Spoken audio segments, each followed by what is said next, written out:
নমস্কার বন্ধুরা, বাংলা গল্পে সোনাঝুরিতে সকলকে স্বাগত। শুধু বন্ধুরা, ভিন্ন স্বাদের গল্প শুনুন, সঙ্গে থাকুন এবং উপভোগ করুন। প্রিয় বন্ধুরা, আজ আমরা গোপাল ভাঁড়ের একটি সুন্দর গল্প শুনব। আজকের গল্পের নাম গোপাল ও মুদিওয়ালা। একবার গোপাল পাড়ার এক দোকান থেকে ধার বাকি খেয়েছে। অনেক দিন হয়ে গেল, সে আর ঋণ শোধ করছে না। তখন মুদি মহারাজ কৃষ্ণচন্দ্রের কাছে আর্জি জানালো।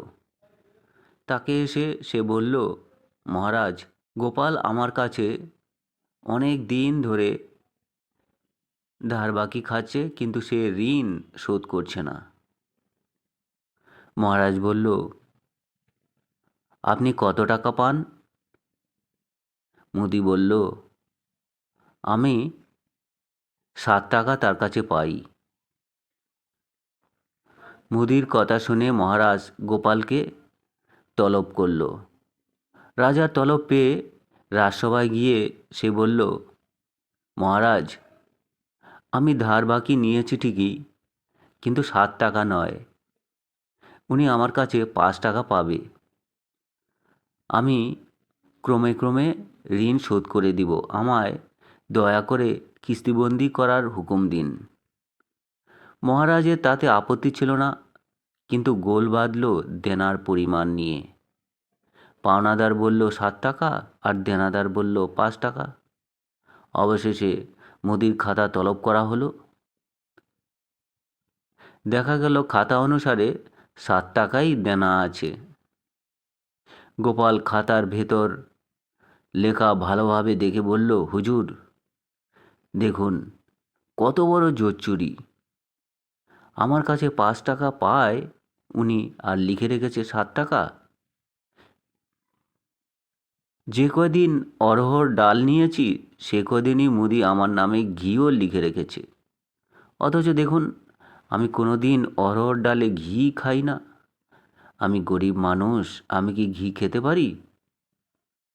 প্রতিদিন আমাদের কি অরহর ডালের সঙ্গে ঘি খাওয়া সম্ভব? মুদি বলল, দেখুন হুজুর, কত বড় মিথ্যে কথা বলছে। ঘি না দিয়ে কেউ অরহর ডাল খেতে পারে? মহারাজেরও তাই মনে হলো, কেননা মহারাজের বাড়িতেও প্রতিদিন অরহর ডালের সঙ্গে প্রচুর পরিমাণে ঘিও দেওয়া হয়। কাজে গোপাল নিশ্চয়ই মিথ্যে কথা বলছে।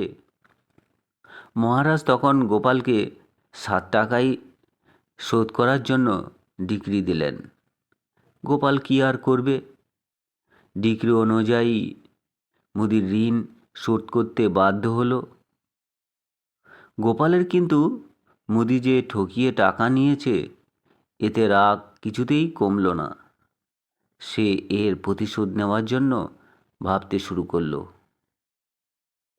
মনে মনে সে ফন্দি আঁটতে লাগলো, কি করে এই মুদিকে জব্দ করা যায়। হঠাৎ একদিন সে একটা বুদ্ধি বের করলো। সে বছর গোপালের বাড়িতে প্রচুর আখ চাষ হয়েছিল। সে কিছু আখের গুড় লোকের দ্বারা তৈরি করিয়ে নিয়েছিল। তারপর বেশ কিছুদিন সে মুদির সঙ্গে এমনভাবে ভাব জমিয়ে তুলল যাতে মুদির ভুলক্রমে সন্দেহ না হয় যে তাকে জব্দ করার জন্যই গোপাল ফন্দি আঁটছে। গোপাল একদিন কথা প্রসঙ্গে মুদিকে বলল, সে কিছু আখের গুড় সস্তায় বিক্রি করতে চায়। সামান্য লাভ রেখেই সে বিক্রি করে দেবে। তার টাকার বিশেষ প্রয়োজন।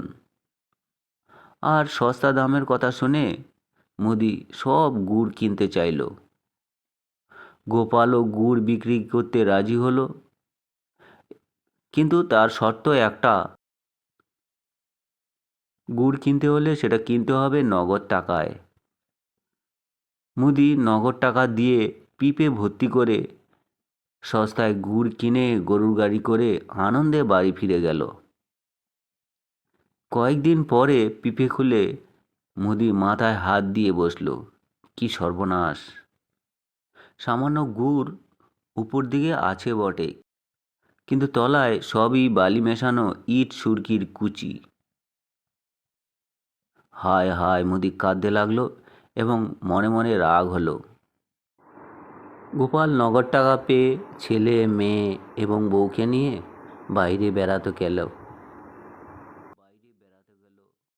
মুদি কিছুদিন পর অনেক খোঁজাখুঁজি করে গোপালকে খুঁজে বার করলো। গুড়ের তলায় বাড়ি সুরকির কথা বলে চটপট শুরু করতেই গোপাল বলল, রেগে যেও না মুদি ভাই, ঘি ছাড়া যেমন অরহর ডাল বেচা যায় না, আর আমি বলি কি, সুরকি ছাড়াও গুড় বেচা যায় না। এই বলে সে হেসে গড়িয়ে পড়ল মাটিতে। তো বন্ধুরা, এই ছিল গোপাল ভাঁড়ের মজার গল্প পাঠ। আপনাদের যদি ভালো লাগে চ্যানেলটির সঙ্গে থাকবেন, সাবস্ক্রাইব করবেন। সকলে ভালো থাকবেন, ধন্যবাদ।